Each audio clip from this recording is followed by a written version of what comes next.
इमरान खान और आजम खान के खेल में कौन कौन शामिल हुआ? तज्जियाकारों के इंकशाफात।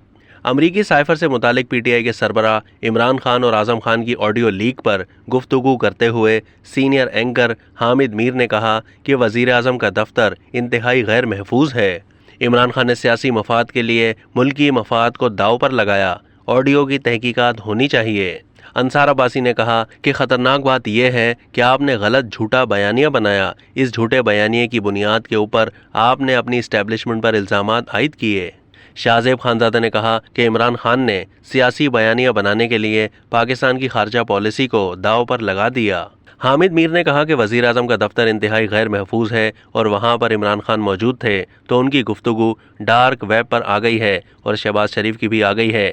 अब इमरान खान का जो मुतालबा है उसकी इंक्वायरी होनी चाहिए। इंक्वायरी ये होनी चाहिए कि इमरान खान और आज़म खान उन्होंने इसमें जो खेल खेला तो इस खेल में और कौन कौन शामिल हुआ।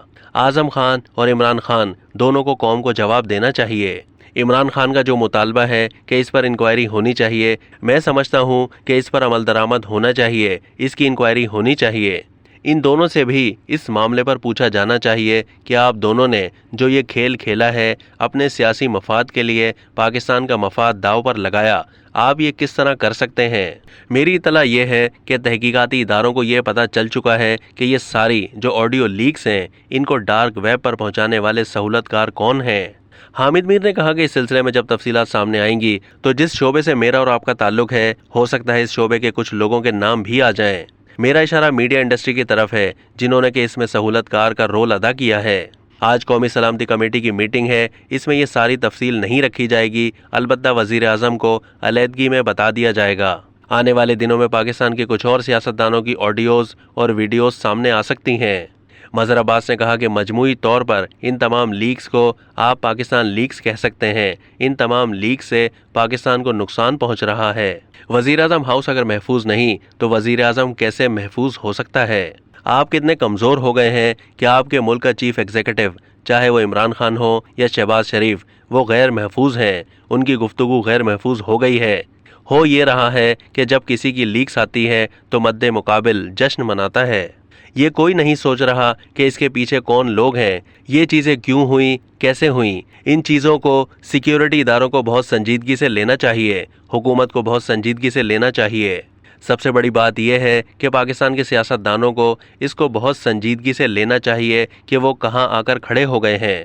शाहजेब खानजादा ने कहा कि ये बहुत अहम बात है कि ये ऑडियो लीक्स नहीं होनी चाहिए। इमरान खान का जब इक़्तिदार जा रहा था तो सियासी बयानिया बनाने के लिए पाकिस्तान की खारजा पॉलिसी, पाकिस्तान के जो अमेरिका के साथ ताल्लुकात हैं, मगरिब के साथ ताल्लुकात हैं, उनको दाव पर लगा दिया।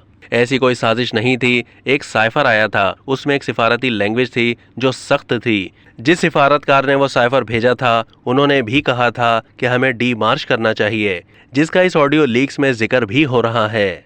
सलीम साफ़ी ने कहा कि एक बात पर इमरान खान को खराजे तहसीन पेश करना चाहिए और दूसरी पर उनके फॉलोअर्स की अकल पर मातम करना चाहिए। इमरान खान को इस बात पर खराजे तहसीन पेश करना चाहिए कि वो यकसर सरासर झूठ गढ़ लेते हैं और उसको इतने हौसले और एतमाद के साथ बार बार पीटने लगते हैं कि लोग इसको सच मानने लग जाते हैं।